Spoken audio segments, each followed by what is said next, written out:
So, welcome back to Subiland. Today, we're going to talk about thermostats. We're in the house this time. It's cold outside. It's dark. Don't really feel like being out there.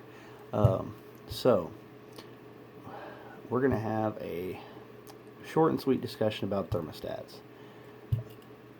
It's an often asked question in the Subaru community. What thermostat should I run? The answer is always OEM. A lot of people think that they want to run a 165 degree thermostat, which has negative effects. Basically what happens is the computer looks at the coolant temp and it wants it to be around 185 degrees. 165 degree thermostat opens too soon. One, you don't get as hot a heat, and two, the engine never fully warms up. This keeps the computer from going into what we call closed loop. It's where it takes information from the oxygen sensor, processes that information, and adjusts the fueling to compensate for that. Now that can have negative effects on the engine. It can have negative effects on your fuel mileage. So it's generally, if you're in a stock setting or a street car, you know, maybe a full race car where you don't use closed loop fueling, but 99 times out of 100 you're going to want to run a stock temperature thermostat. Now, these three here are stock temperature range thermostats. Let's get a little further into that. This is a brand new exact stat. They advertise it as OE exact, like to the letter, and they used to be for a long time. If you picked up a Stant OE exact stat, it looked and felt and was designed just like a factory one. Even had the Fuji stamp on it and everything, just like this guy here. This is an OEM one. So, and now I'm sworn off Stance. We'll get to that. So let's start with the Motorrad. This is your parts store. Who sells Motorrad? It's Vance or AutoZone. Your Murray from O'Reilly. I mean, they're all basically going to be the same construction. You have like a servo, basically has a wax core in it that opens this down. Now this guy, you can see right in there, see the little shaft? That thing only drops about 3/8 of an inch to open, and you can see it's a fairly small hole. So yeah, this one not so great. Another thing that's quote unquote great, and I'm being sarcastic here, about these little guys is rust. See all those specks at the edge? This is not a quality stainless component for your cooling system. This thing starts to get rusty, it may gum up, it may rust shut if it sits.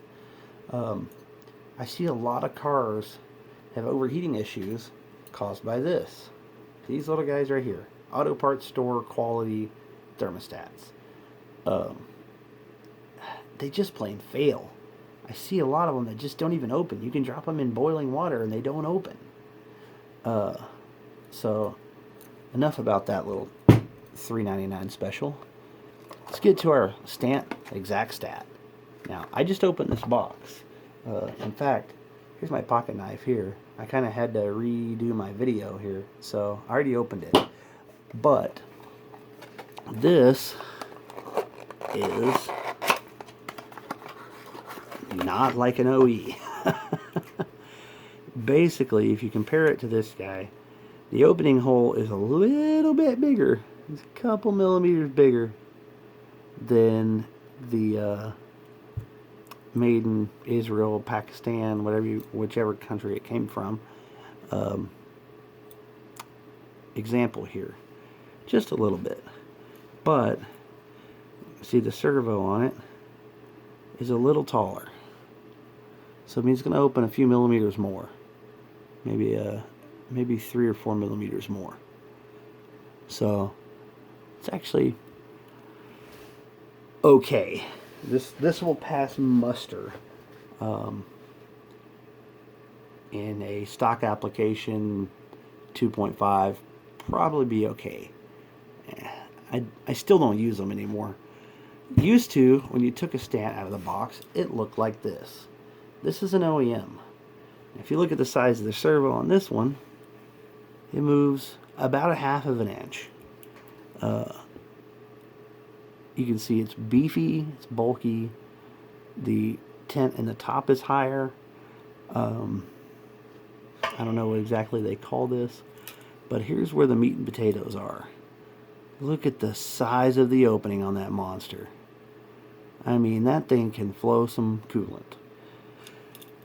Rarely do I ever see a failed factory thermostat.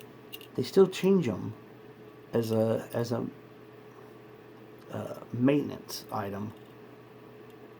But the only time I change them, I personally change them, is with the timing belt. That's every 100,000 miles. It's 100,000 miles on this part right here. And it still functions like normal. These are $28 from the dealer. These are $12 from Rock Auto for the stant. And these are $3.99, $4.99, $5.99 from the auto parts store. Honestly, you're talking between this one, the cheapest one, and this one, you're talking about a $20 difference. Is $20 worth a set of head gaskets to you? Because I do a lot of head gasket services, and I will tell you that it's nor cheap nor easy. Everybody says, "Oh, head gaskets are easy. You can do them in your garage." Well, maybe. Some people can. Most people cannot. There's a lot of specifics that go on. I mean, just as far away, you can see the size difference. It's crazy. So yeah, that's just my little take on the factory thermostat versus aftermarket thermostat issues. I mean, look at that. This is not a cheap part. This is the definition of a cheap part. Don't cheap out, people. Just spend the cash and get one of these. If you buy online, not a walk into the dealer, you can probably find this for about $20. So, I mean, in retrospect, it's going to save you a lot of trouble in the long run. And when you install this in a WRX or turbo application car, make sure you point this upwards, please. Let's see her out of the block. You don't want to have it oriented down. It'll cause problems when you're trying to burp it. So that's what that's for. That's to let air pass. And then when there's pressure, it pushes it closed. So this has been a tip with Subiland on thermostats.